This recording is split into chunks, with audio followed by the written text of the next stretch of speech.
vite le PSG. Bah oui, il faut qu'on en dise un mot. Parce que Julien a un petit peu commencé le débat tout à l'heure, juste avant 22h. Julien, en disant que...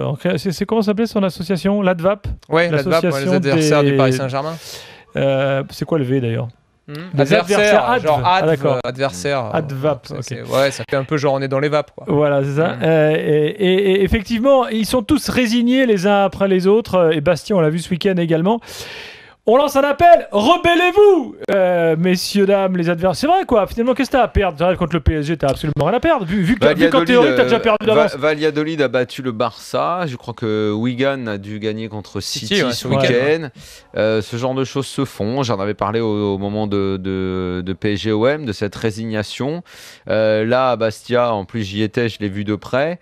Il n'y a pas de problème. Hein. Sablé dit à la mi-temps au micro de Canal... pour être méchant, il faudrait qu'on puisse les attraper. En gros, pour monter un peu, donner des coups, c'est tenter de se faire respecter. Très bien.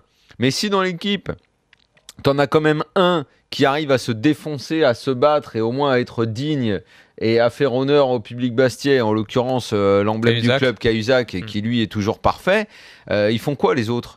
Pourquoi les autres se battent pas? Pourquoi les autres n'y vont pas? Pourquoi les autres regardent? Pourquoi les autres ont l'impression d'être là au cirque en regardant les monstres en face? C'est pas propre à Bastia. Hein. Là, non, mais Gilbert, c'est vraiment pas propre à eux. Là, Bastia, c'est quand même l'un des derniers endroits en Ligue 1 où tu te dis le PSG, au moins physiquement, au moins dans le duel, l'engagement va souffrir. C'est une terre où normalement, tu vois, au moins ça, quoi. Ça fait partie du minimum syndical, quoi. Et quand tu vois qu'il n'y a plus que le public, que les dirigeants y croient, que tout le monde se bouge le cul pour faire quelque chose de bien, et qu'à l'arrivée t'as les joueurs qui répondent pas comme ça, putain, t'as de quoi être déçu. Je sais pas si les Bastiais après le match, toi qui as suivi ce match de près, ont dit qu'ils avaient eu l'impression de ne pas l'avoir joué, justement. Ça doit être super frustrant de ressortir d'un match pareil qui est la fête de l'année en Ligue 1. Il n'avait pas senti de trouille dans la semaine pendant la préparation. Ils n'ont pas joué ce match.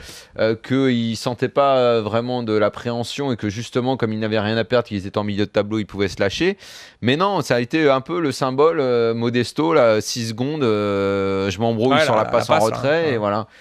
Mais quand même, tout ça pour ça, Gilbert, quoi. T'as 15 000 spectateurs, c'est le rendez-vous que t'attends, que tu coches en premier. C'est qu'il y avait 10 classes d'écart. Non, mais peut-être, mais fais quelque chose parce que Paris a marché. Ils ont joué en marchant. Non, ce qui est finalement le plus étonnant, c'était trop facile sur un match de points. Mais les mecs sont. Mais attends, Bastia, c'est vraiment l'exemple parce que c'est ce week-end. Mais tous, en ce moment, il y a une forme de résignation. Ils sont trop forts pour nous.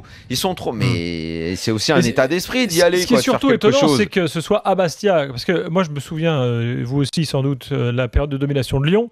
À Gerland, les équipes arrivaient comme ça, mais à Gerland, pas forcément chez elles quand elles recevaient Lyon. Tu vois, c'est une grosse différence. C'est-à-dire qu'arriver au Parc des Princes en étant... non, mais le côté guet-apens à l'extérieur pour le PSG, jusqu'à nouvel ordre, il n'existe plus. Aussi, mais ça existe encore l'année dernière, les mecs se défonçaient. C'est quasiment fini. Là, petit à petit, cette année, ça s'est plus d'opposition.